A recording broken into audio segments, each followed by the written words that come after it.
আমি ফুলার রোডে স্যারের পাশের বাসায় থাকতাম। প্রথমে শহীদ মিনারের পাশের বাসায় থাকতাম, তারপর ফুলার রোডে দুইবার ওনার পাশের বাসায় আমি থাকতাম। তো স্যারকে যখনই দেখতাম উনি এমন একটা হাসি দিতেন, মানে মন জুড়ানো একটা হাসি দিতেন।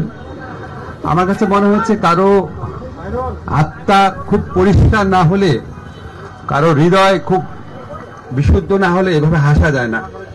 ওনার হাসিটাই ছিল ওনার একটা সিগনেচারের মতো। স্যার অসম্ভব জ্ঞানী মানুষ ছিলেন, উনি প্রচন্ড জনপ্রিয় একজন শিক্ষক ছিলেন। আমার মনে আছে আমরা একদিন কলা ভবনে দুজন হাঁটতে হাঁটতে একসাথে ঢুকছিলাম। তা আমি খুব রেগুলার টক শো করতাম, লেখালেখি করতাম, আমাকে অনেক ছাত্র ভালোবাসে।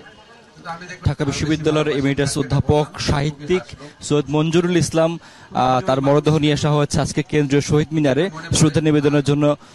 সেখানে তার শিক্ষার্থী, সহকর্মী, বন্ধু, স্বজনরা তার প্রতি শ্রদ্ধা নিবেদন করেছেন এবং তার বিষয়ে এখন কথা বলছেন তার একসময়ের সহকর্মী, বর্তমান আইন উপদেষ্টা ডক্টর আসিফ নজরুল।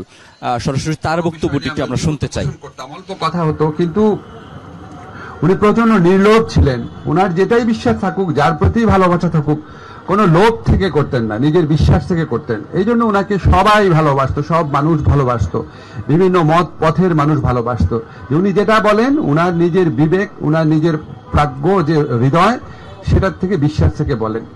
উনি অনেক বড় লেখক ছিলেন, অনেক বড় চিত্র সমালোচক ছিলেন এবং ওনার একটা অসাধারণ গুণ ছিল, উনি প্রচন্ডভাবে নতুন যারা লেখক আছে, নতুন যারা আপনার অন্যান্য ক্ষেত্রে জানি না, আমি লেখকের ক্ষেত্রে জানি, লেখকদের প্রচন্ড সাপোর্ট করতেন।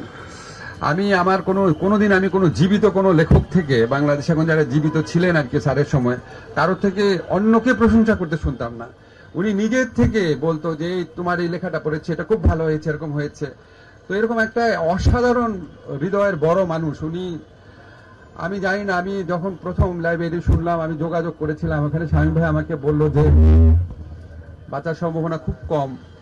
তারপর প্রতিনিয়ত দোয়া করেছি সবাই। আমি জানি না কেন উনার মতো একটা মানুষ আপনার কেন আরো অনেক বছর বেঁচে থাকলো না। যাই হোক, ওনার আত্মার মাগফিরাত কামনা করি, আল্লাহ যেন ওনাকে ভালো রাখেন। আমাদের অনেক বড় একটা ক্ষতি হয়ে গেল আর কি।